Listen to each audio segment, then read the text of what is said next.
Bonjour et bienvenue sur la matinale. Dans cet exercice, on prend 3 points, A, B, C, on a leurs coordonnées. On est dans l'espace, on a 3 coordonnées. Et on va se demander, est-ce que A, B et C définissent un plan? Un plan, faut vraiment se rendre compte que c'est comme une feuille de papier. Donc on peut dessiner une feuille de papier. Et puis il faut qu'on arrive à bouger à l'intérieur de cette feuille de papier. Pour bouger dans une feuille de papier, on n'a que 2 dimensions, donc il faut qu'on puisse aller à droite ou à gauche, et en haut ou en bas. Donc ce qu'il va nous falloir, c'est tout simplement un moyen d'aller à droite ou à gauche, donc un vecteur horizontal, et un vecteur qui permet de monter ou descendre, donc un peu plus vertical. Il faut juste qu'il soit pas exactement, qu'il fasse pas le même déplacement que le premier, parce que sinon, il y en a un qui sert à rien. Si on va 2 fois à gauche ou à droite, on peut pas monter. Donc il faut qu'il y en ait un qui puisse aller vers le haut.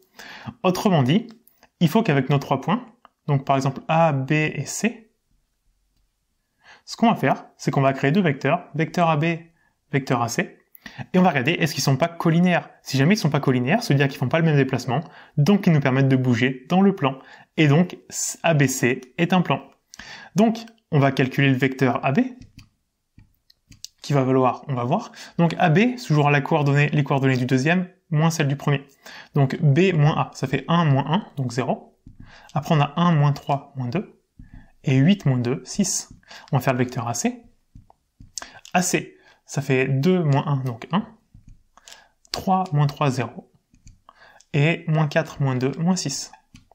Petite parenthèse pour te parler de La Matinale, le programme que j'ai développé. C'est un programme qui permet d'apprendre, de comprendre et de réviser tout le programme de maths, de première et de terminale. Allez, viens avec moi, je vais te montrer comment La Matinale va t'aider à cartonner en maths au lycée et après. Dans chaque cours, tu auras accès à l'ensemble de mes vidéos pas à pas. Une vidéo d'explication du cours est suivie de nombreux exercices d'application où c'est à toi de jouer. La fiche résumée que tu trouveras en bas de chaque chapitre t'aidera à revoir l'essentiel en un coup d'œil. Et pour terminer, sous chaque vidéo, il y a un espace dans lequel tu peux me poser toutes tes questions, donc t'es vraiment jamais tout seul.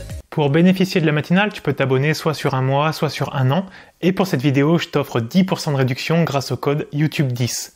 Voilà, je te souhaite d'en profiter et nous, on retourne à la vidéo. Après, il faut qu'on voit, est-ce qu'ils sont pas collinéaires? C'est évident que non, mais pour le prouver, 2 vecteurs sont collinéaires si jamais leurs rapports sont égaux. Donc 0 sur 1 égale moins 2 sur 0 égale 6 sur moins 6. Déjà, j'ai dit un truc qui est horrible parce que j'ai dit moins 2 sur 0. On se rend compte qu'il y a un petit problème ici.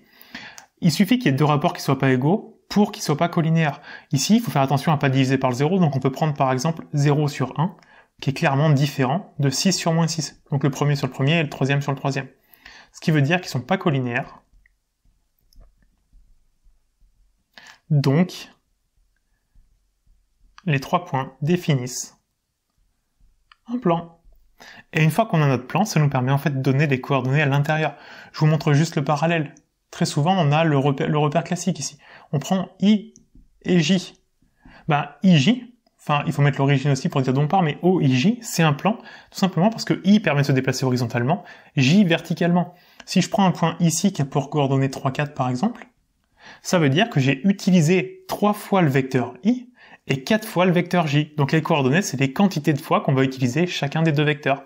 Donc ici, si on met un point n'importe où, par exemple ici, le point D, pour trouver ces coordonnées, il faut savoir combien de fois est-ce que j'ai utilisé le vecteur AB pour y aller et combien de fois est-ce que j'ai utilisé le vecteur AC pour l'atteindre, et j'aurai ces coordonnées.